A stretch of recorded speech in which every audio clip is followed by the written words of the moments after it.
Esses dias, para quem me acompanha aqui já percebeu que não teve nenhum vídeo, nenhum nada aqui no canal. E isso se deu porque esses últimos dias têm sido muito difíceis. E para coroar esse dia de hoje, eu tô aqui gravando esse vídeo febril, né? Acordei com muita febre. E o vídeo de hoje vai numa linha diferente do que eu costumo, da forma como eu costumo abordar as coisas, tá? Vou falar hoje como se tornar um artista completo, na minha visão, que vai encontrar um respaldo na visão clássica da coisa, na visão mais tradicional, e colocar algumas coisas que diferenciam o trabalho aqui do canal e nas outras redes sociais também do que eu vejo por aí, né? É porque até onde eu sei, esse é o único canal que é voltado para a filosofia da arte e pensando nisso, né, para desenvolver o ser humano além das vias que eu costumo trabalhar, linguagem, literatura, filosofia geral.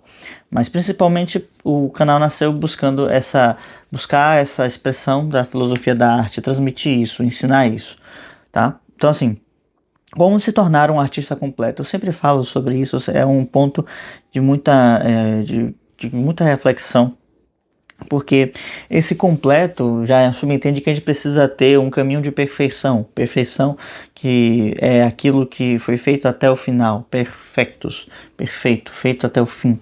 Então, assim, aquilo que não está por fazer, aquilo que está acabado, terminado, completado. Então, por isso, precisamos entender o que é isso, tá? Eu não trago um modelo de uma pessoa específica de perfeição, porque acho difícil termos essa noção assim, né, mais proximamente. Talvez se a gente se remeter a certos mitos, a certas figuras, né, de muito calibre, né, como talvez um Bach, né, um Shakespeare, esses que às vezes até alguns dizem que não, é só, né, ele não era bem assim não, então nunca existiu, na verdade foi um grupo de pessoas que fizeram as suas músicas, ou no caso do Shakespeare, as peças, né, eu já estou trocando um com o outro aqui, mas enfim, o principal é o seguinte: o artista ele precisa ser alguém que se desenvolve, que se trabalha, ele precisa ser alguém que vai se desenvolver e buscar a perfeição da sua técnica, porque a técnica é o contato do artista com a sua matéria-prima todo dia. Então, essa matéria-prima é importante, porque o artista ele não trabalha no campo das ideias. Ele tem as suas ideias, ele tem as suas visões, a sua mensagem para o mundo que ele quer transmitir. E se você não tem, já é um ponto de reflexão. Ele tem isso, essa mensagem que ele quer transmitir, mas não é o campo onde ele trabalha no campo concreto. Ele transforma essas ideias abstratas em elementos concretos, em elementos que são percebíveis através dos sentidos. Então, para isso, a técnica tem que ser muito primorosa, a técnica tem que ser muito perfeita. E é o primeiro ponto: o artista precisa ser alguém disciplinado, ele precisa se trabalhar todo dia, porque a técnica se constrói como um bloquinho, né? Um jogo de blocos, onde cada dia eu consigo colocar um bloquinho. Eu não consigo construir uma técnica de uma hora para outra, de um dia para o outro. Não é como um entendimento de algum assunto que eu precise assimilar, que de repente eu compreendo depois de fazer um certo esforço, eu posso compreender isso rapidamente. A técnica não, a técnica você pode até compreender rapidamente, mas executar até o ponto de que isso se torne uma segunda natureza, de forma que quando você faça isso, execute isso, você não precisa pensar. É uma extensão dos seus pensamentos, é uma extensão dos seus sentimentos. A técnica tem que ser como a espada para um guerreiro, né? Uma extensão do seu corpo. Então, a técnica para o artista é uma extensão da sua vida moral. E aqui vem um ponto muito específico, né? A vida moral do artista. Porque muitas vezes eu me vejo nesse dilema, né? Porque as pessoas associam hoje um artista ao quê? A um drogado, a um depravado, a um vagabundo. E não se trata disso, em última instância não se trata disso de forma alguma. E eu poderia dizer, por exemplo, que o artista ele é, antes de tudo, um filósofo. Porém, hoje também um filósofo é tido como um vagabundo, um drogado, um desocupado. E todas essas coisas são visões que trazem uma carga moderna e atual para isso, para essas funções. E na verdade não tem nada disso. O artista ele tem que receber uma formação e ser tão bem formado, tão bem esmerado na sua moral como qualquer outra pessoa que viva no mundo, né? O artista tem as suas condições especiais por conta da sua sensibilidade. Eu não vou trabalhar isso aqui nesse vídeo, mas não é uma coisa que nós devemos negligenciar de forma alguma. Então, assim, o primeiro conselho eu diria não use drogas, tá? Não use drogas, porque isso é um elemento de dependência. Então, assim como na vida moral, né? Aristóteles vai falar para a gente desenvolver um senso de autarquia, ou seja, de não depender de elementos externos, e isso vai fazer com que cada vez mais a gente possa encontrar a felicidade dentro do nosso próprio ser, dentro da nossa própria expressão natural, né? E podemos dizer virtuosa, que tange os elementos divinos. Então, é necessário que se forme nesse sentido, tá? O artista não pode ser um devasso, não pode ser um preguiçoso, né? Um dependente químico, enfim. Todas essas coisas são fatores que minam a sua capacidade de expressão clara.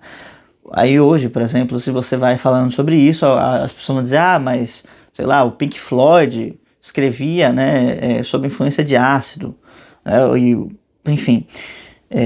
Bom, o pessoal sobreviveu, né? Mas, por exemplo, o Jimi Hendrix, né, tragicamente morre afogado em seu próprio vômito, né, depois de usar muitas drogas. Então, assim, isso é um fator que destrói toda a capacidade de expressão do artista, porque o que a droga faz com o corpo é ampliar a capacidade de percepção sensorial, ou diminuir, né? Enfim, no geral, amplia, né? E isso faz com que as pessoas tenham certas sensações, e essas sensações vão dando a elas certos estímulos. E isso tudo é um jogo todo animal da coisa, né? Que apela muito para a nossa animalidade. E não é, de forma alguma, aquilo que, na visão tradicional, a gente incentiva. Se você está me ouvindo falar essas coisas aqui e discorda, olha, sinceramente o problema é teu. Se eu quiser continuar usando suas coisas, você usa, mas é algo que eu não vou estimular de forma alguma, tá bem? Então, para deixar bem claro isso aqui, porque as associações que se fazem, né, quando se pensa em artista hoje são bem essas, e daí para pior, tá? Eu acho que eu fui até brando em muitas coisas que eu coloquei aqui, mas eu não vou compactuar com isso, tá bom? Continuando então nesse processo, o artista ele vai sempre desenvolver o que nós chamamos aqui de sentimentos elevados, e para não ficarmos na abstração do que seja isso, eu vou trazer a definição de Hilke, que diz que os sentimentos bons são aqueles que te unificam e te elevam. Ou seja, esse processo de desenvolver um sentimento, uma capacidade de ter uma expressão, como é que o William Marias fala? Espontânea, uma espontaneidade que é naturalmente boa, qualificada, que nos leva para as virtudes. Isso é um processo de educação. Você precisa tirar de dentro, né, eduzir da pessoa essa capacidade de ter um amor e uma atração pelas coisas nobres, pelas coisas boas, tá? Então, o sentimento é isso que vai dar a unidade para o artista, tá? O artista deve ser dentro de um estado, se a gente pensar na ideia platônica, né, na organização platônica, o artista deve ser aquele que mais ama. Por quê? Porque é uma questão de justiça que seja assim, tá? Aqui vou ficar por aqui sobre esse exemplo, porque ele se estenderia bastante. E eu vou trazer um pouco dessa visão, né, do sentimento. À medida em que todos nós temos nossas expressões emocionais, né, e ela nos dá certas questões espontâneas, ou seja, gosto de tais coisas, não gosto de outras coisas, isso é muito espontâneo, eu não preciso falar, não preciso que alguém, né, me coloque essas coisas, isso já vem meio que inserido em nós, tá? Porém, no entanto, tudo isso pode ser trabalhado, pode ser educado para coisas que são melhores, tá? Isso equivale bastante à educação do paladar, né? Então, quando a gente não gosta de das coisas que nos fazem bem, né? Frutas e, né, carnes e alimentos que são ricos, né, em proteínas, em vitaminas e que são benéficos para a nossa saúde, e gostamos apenas daquelas coisas que são né, uma coisa terrível, né, que destroem nossa saúde. Então, esse apaixonamento por aquilo que nos destrói, isso acontece também de forma similar no campo emocional. Então, por isso, né, a primeira indicação, a primeira dica, né, à medida em que, se o artista não consegue controlar as suas más inclinações, os seus vícios, ele não vai conseguir controlar as suas emoções, ele não vai conseguir conduzi-las. É uma questão de parâmetro, né? De grau de dificuldade. Ou seja, é muito mais fácil eu recusar, né, uma comida, né, que seja apetitosa, mas que eu saiba que não vai me fazer bem, vai me engordar, vai minar a minha saúde, do que eu recusar, por exemplo, uma expressão da emoção que me jogue assim no estado de vítima, por exemplo, tá? É muito mais fácil você lidar primeiro com o que a gente chama de temperança, desenvolver a temperança, do que desenvolver a fortaleza, a coragem, né? Isso tudo seguindo a visão platônica da coisa, tá?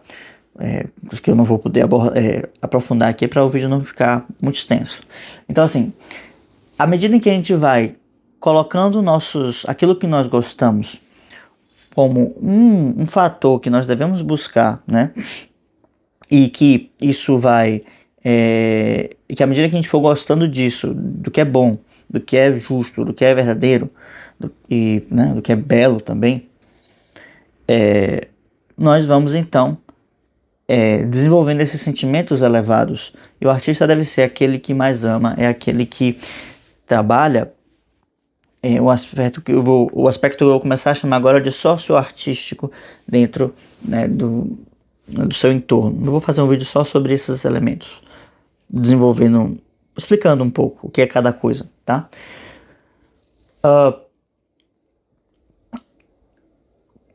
Depois que se desenvolve essa capacidade de ter uma atração para certas coisas, né, ou educar a espontaneidade, como vai nos dizer o Julián Marías, eu vou desenvolvendo o que nós podemos chamar de responsabilidade, né, a capacidade de responder através de uma vibração ou de uma ação através do campo emocional, ou seja, estar envolvido no problema, estar envolvido com as coisas que são de núcleo mais profundo, mais sério, tá? Então, à medida em que a gente vai trabalhando isso, nossa responsabilidade vai aumentando, a nossa capacidade de manter um senso de eu, um senso de unidade, um senso de identidade, principalmente, tá? Aumenta. Então, os sentimentos eles são importantes para nos dar um senso de identidade, porque à medida em que eu vou... e esse senso de identidade não é algo subjetivo, tá? Mas sim um elemento de descoberta do eu. É uma outra coisa a se investigar, a se refletir. Então, À medida em que eu vou calibrando, né, isso, eu ganho esse senso de identidade e eu vou então com a identidade bem assentada, bem arraigada, expressando cada vez mais essa responsabilidade que eu falei agora há pouco, né? Então, assim, essa unidade que os sentimentos dão se dá por quê? Porque eu sei os meus valores, eu sei aquilo que eu amo, aquilo que eu busco e aquilo que eu rejeito, né? E isso dá um senso de identidade às coisas, tá? E aí você pode dizer, mas eu só gosto, né? Vai dizer lá o Roberto Carlos, tudo que eu gosto né? É imoral, não sei o que lá e engorda, né? Então a gente precisa melhorar isso. É necessário qualificar esse ponto, tá? E aqui não vem com a ideia de restringir a pessoa, né, fortemente, né, de maneira assim, como uma espécie de monastério. Não se trata disso. Todos nós temos nossas falhas, nossos defeitos e vamos continuar tendo por toda a vida. Não se iludam. Mas se trata de não fazer um altar para essas coisas. Se trata de não sacralizar aquilo que é vulgar, aquilo que é baixo, aquilo que é, né, imoral ou engorda. Né? Porque uma coisa é nosso estado atual, né? Quem estou ou como estou. E outra coisa é quem somos. E justamente a filosofia da arte vai buscar esse quem sou, né, lá do Sócrates, né, do Delfos, e conhece-te a ti mesmo, né? Quem sou para descobrir de onde viemos e para onde vamos, através do ofício do artista, e não simplesmente ser um caminho aleatório de mostrar como somos uma grande celebridade e tal, tá?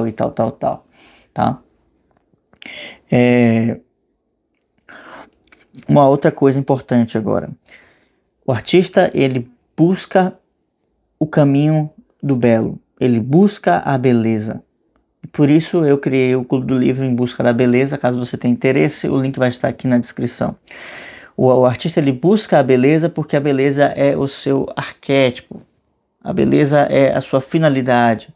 A beleza é aquilo que ele precisa buscar, não possuir, porque ele não vai possuí-la, né? E esse trabalho de entender que não se possui a beleza também uma construção, tá? Mas o artista vai precisar buscá-la para que ele vá qualificando a sua arte. Enquanto ele não busca a beleza, ele é apenas, né, vamos dizer assim, um menino, né, um garotinho. Ele ainda não amadureceu enquanto artista. E assim, mas eu faço minha arte, eu escrevo, né, pela minha autoexpressão e tal. Tá bom, tudo bem, isso não é uma exclusividade sua.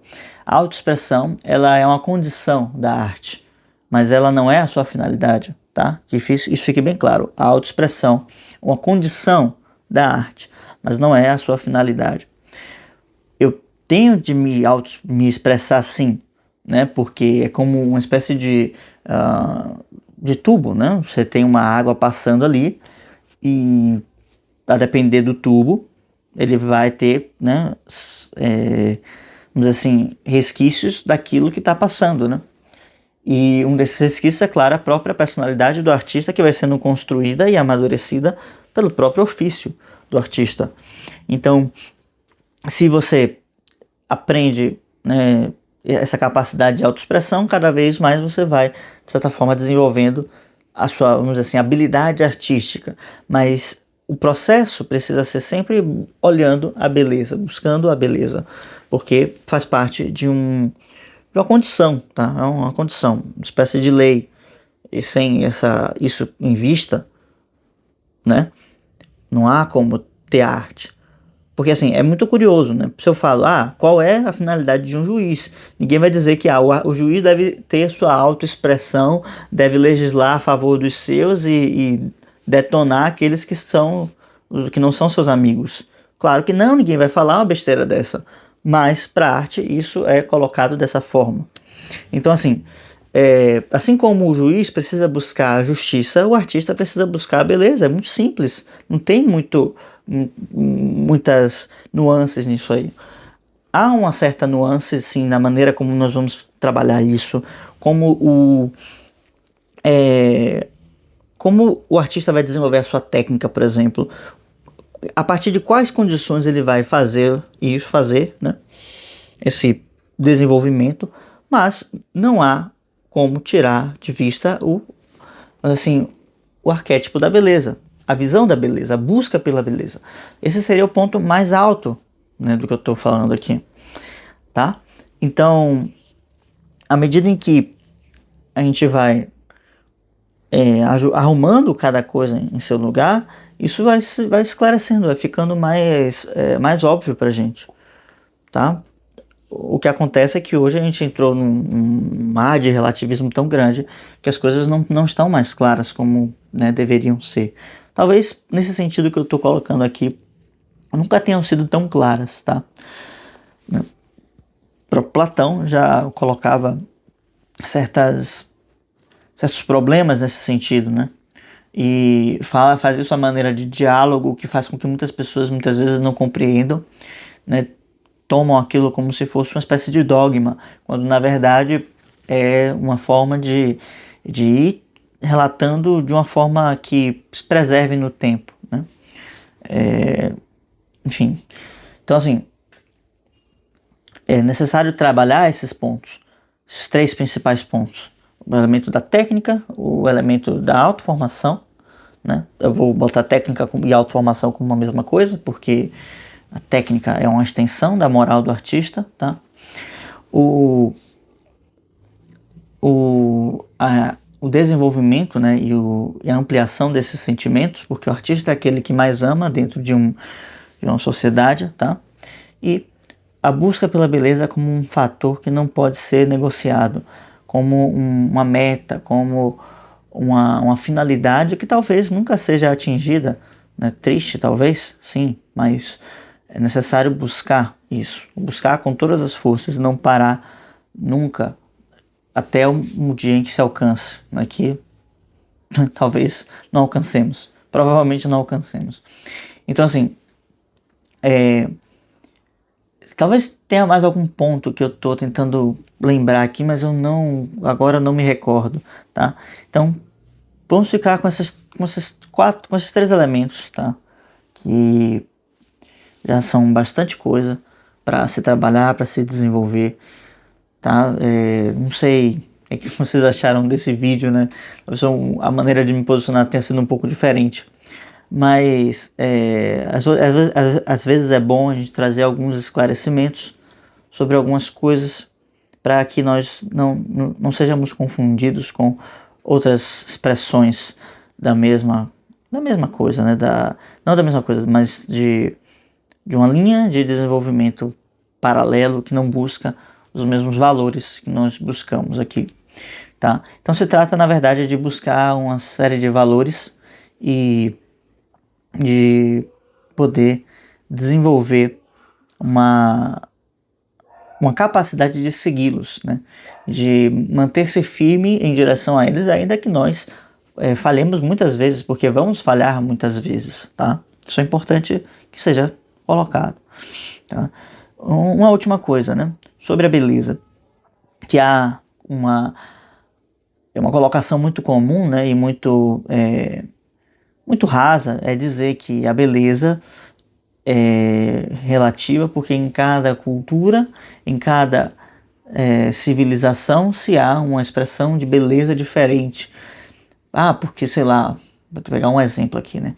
Os cavaleiros da Távola Redonda usavam armaduras, né, de corpo inteiro e estavam sempre vestidos, né, cheios de metal. E os guerreiros astecas, eles não utilizavam tanta indumentária, né, para a batalha, né, e tal, né, mas, enfim. Ou os hindus e não sei o quê. Bom, isso, obviamente, é a observação do aspecto externo da coisa, da beleza enquanto aquilo que chama aos sentidos, que apela aos sentidos. E isso não é o belo em si, tá? vamos entender que o belo está sempre relacionado com uma busca de certos valores. E quando eu falo, por exemplo, dos cavaleiros da Távola Redonda, que é um ideal de homem, né? De homem mesmo, no sentido masculino da palavra, não do ser humano, né? Que se colocava naquela época, né? Na Idade Média, eles são muito semelhantes, por exemplo, ao guerreiro jaguar, né? Ao guerreiro grego, enfim, qualquer civilização, você vai ter uma série de ideias semelhantes nesse sentido. Então, o guerreiro é aquele que se sacrifica pelos demais, ele tem mais força, ele tem mais poder sobre si, né? Ele pode, inclusive, subjugar todos os outros, porque ele é superior a todos em termos, vamos dizer assim, técnicos, tá? Mas ele não o faz porque ele tem uma consciência desenvolvida, uma consciência do seu dever enquanto guerreiro. Ele protege as pessoas, ele defende as pessoas, ele vai em prol daqueles que não podem defender a si mesmos, tá? Então, isso para todas as coisas, tá? Vamos encontrar paralelos para todas essas manifestações, vamos dizer assim, míticas, arquetípicas, porque o Rei Arthur é um mito, né? Como é, por exemplo, o mito, sei lá, de Aquiles, de Teseu, né? São mitos semelhantes, com outros valores, com outras, não exatamente outros valores, mas assim, com outra expressividade, né? Mas com o seu contexto de valor, o seu fundo, né? Sua raiz valorosa, muito semelhante, tá? Então, a beleza consiste muito mais em uma percepção e um entendimento, né? Quase como uma intuição do que são esses valores, do que meu Deus, né? Que coisa bonita, né? Para os olhos, né? Agradável para os olhos, tá? Então, vamos ficando por aqui. Já falei bastante, me estendi no tempo que eu me propus a falar, mas vamos ficando por aqui. Eu espero que eu tenha sido claro em relação a essas coisas, tá? Qualquer dúvida, por favor, deixa aqui nos comentários. Deixa um like no vídeo, se inscreva no canal, essas coisas todas, tá bom? Valeu. Entre no Clube do Livro em busca da beleza. Tchau, tchau.